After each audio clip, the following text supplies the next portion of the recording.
Well, the internet lied to me again. I got catfished by some nacho recipe.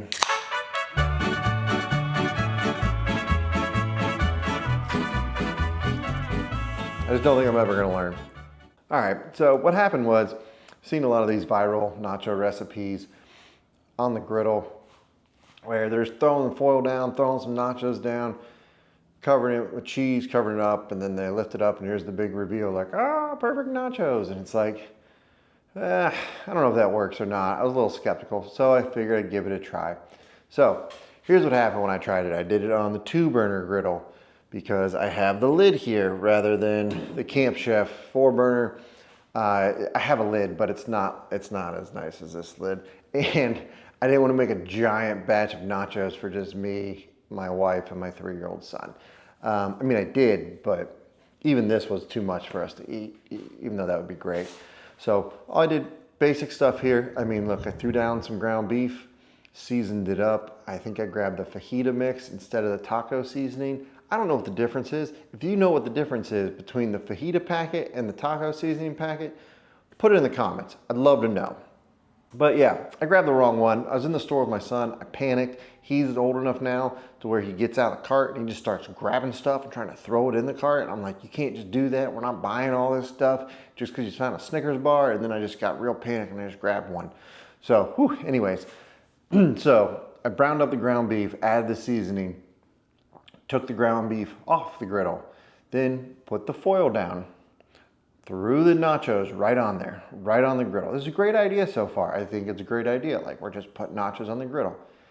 Then I put the cheese, then I put the ground beef back down. Then I shut the lid. I wait 5 minutes, pull it up, not melted. I wait 10 minutes, pull up the lid, still not melted. So now I wait like 15 minutes and this cheese never gets melted on the griddle top, which is, I mean, it's kind of what I expected. I don't know, there's not enough heat. I even added some water at some point. You'll see here, I'm like adding water under the foil to try to get some steam because that works with eggs a lot. I'll do that with eggs. If I'm just doing like an egg and an egg ring or an omelet and try to get some steam. But like that didn't even help. It was getting way too long.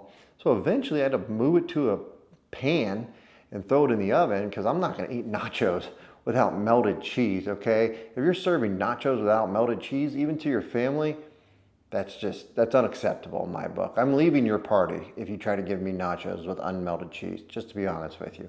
So I melted them. So overall, it didn't really seem to work. And I've been seeing a bunch of these little reels or shorts or TikToks or whatever. And I don't know. It's just, you know, the magic of the internet. They shut it and then they lift it up and it works. So, or maybe I'm a moron.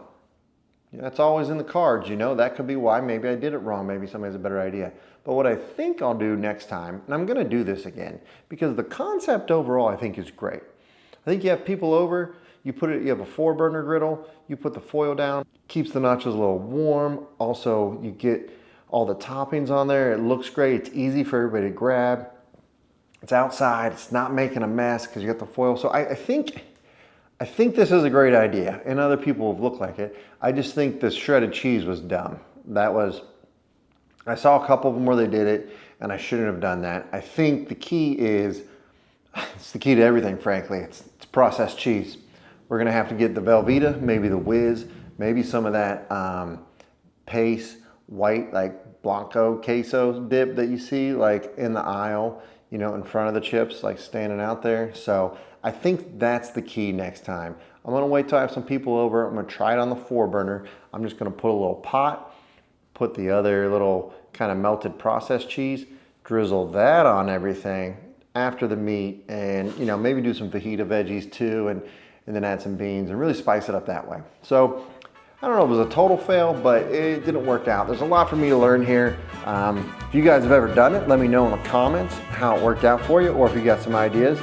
I'd appreciate that as well. I'm always open to suggestions. Thanks for watching. Keep on griddling, friends.